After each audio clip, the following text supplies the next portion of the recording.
दुनिया की सबसे बड़ी सती सावित्री से भी प्रबल अखंड सौभाग्यवती अगर कोई बनी तो माता पार्वती बनी। शिवलिंग का स्पर्श करने से।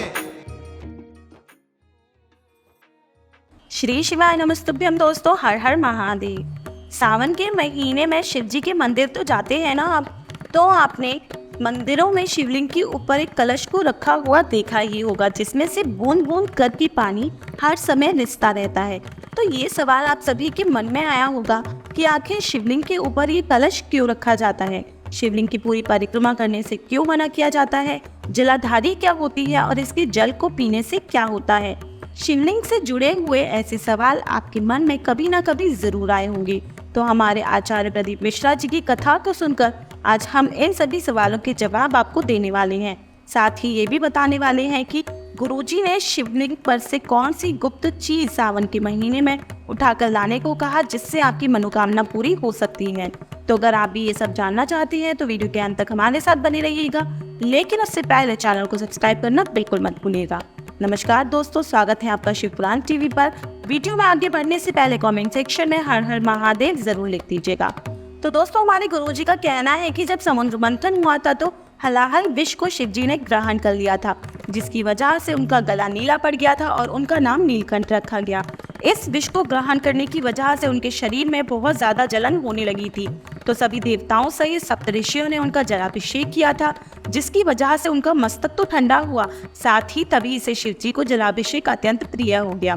तभी तो शिव जी की पूजा के दौरान जलाभिषेक करने का विशेष महत्व बताया जाता है।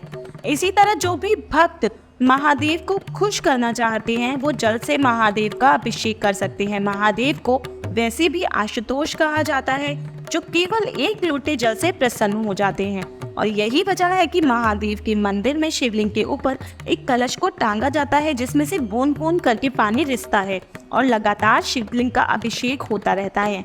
इससे शिव जी को ठंडक मिलती है और साथ ही अगर आपके जीवन में बहुत सारे कष्टों ने आपको घेरा हुआ है, तो आप अगर शिवलिंग के ऊपर एक कलश को स्थापित करा देते हैं, तो जिस तरह उसमें से बूंद बूंद करके जल रिसता रहता है, उसी तरह से आपके जीवन के सारे संकट भी खत्म होते जाते हैं। इसी के अलावा लोगों का ये सवाल भी होता है कि आखिर जलाधारी क्या होती है, शिव जी की परिक्रमा करते समय जलाधारी को लांघा क्यों नहीं जाता। तो आपको बता दें कि शिवलिंग पर जल चढ़ाते समय जो वो जल जिस नाली की तरफ से बाहर जाता है उसे जलाधारी कहा जाता है। और शिवलिंग की परिक्रमा बाकी मंदिरों की तरह से पूरी इसलिए नहीं की जाती क्योंकि शिवलिंग पर जो पानी चढ़ा हुआ होता है उसमें रेडियो एक्टिव एनर्जी आ जाती है, जो कि बहुत शक्तिशाली होती है। अगर आप इस पानी को लांघ देते हैं तो ये ऊर्जा आपके पैरों के बीच में से गुजरकर आपके शरीर में प्रवेश कर जाती है। इसी वजह से पुरुषों में उनके वीर्य से जुड़े हुए विकार आ जाते हैं, वहीं स्त्रियों में उनकी माहवारी और रजोधर्म से जुड़ी हुई शारीरिक परेशानियां देखने को मिलती हैं। इसीलिए शास्त्रों में जलाधारी के जल को लांघना पाप बताया गया है। अगर आप ऐसा बार बार करते हैं तो आप माता पिता बनने के सुख से भी वंचित रह सकते हैं। इसी के साथ आपको ये भी बता देते हैं कि गुरुजी ने कौन सी चीज चुपचाप से शिवलिंग पर से लाने के लिए अपने भक्तों से कहा। तो गुरुजी का कहना था कि अगर माता लक्ष्मी की कृपा आप पर नहीं बन रही, आपको अपने सभी कार्यों में सफलता नहीं मिल रही, तो शिव मंदिर में जाकर आप उनके शिवलिंग से चुपचाप एक बेलपत्र उठा लाइए और शिवलिंग के ऊपर जो पहले से बेलपत्र अर्पित किया हुआ है उसे शिवलिंग के सामने ही बैठकर खा लीजिए। ध्यान रखिए कि जब आप बेलपत्र को खाएं तो आपके मन में वो मनोकामना होनी चाहिए जिसे आप महादेव से पूरा कराना चाहते हैं। तो दोस्तों, ये थे गुरुजी के बताए हुए कुछ आसान से उपाय। उम्मीद करते हैं गुरुजी की बताई जानकारी आपके लिए उपयोगी रही होगी। अगर आपको आज का वीडियो पसंद आया हो तो चैनल को सब्सक्राइब कीजिए, वीडियो को लाइक कीजिए, ज़्यादा से ज़्यादा शेयर करके गुरुजी की महिमा को आम जन साधारण तक पहुँचाने में हमारी सहायता कीजिए। धन्यवाद।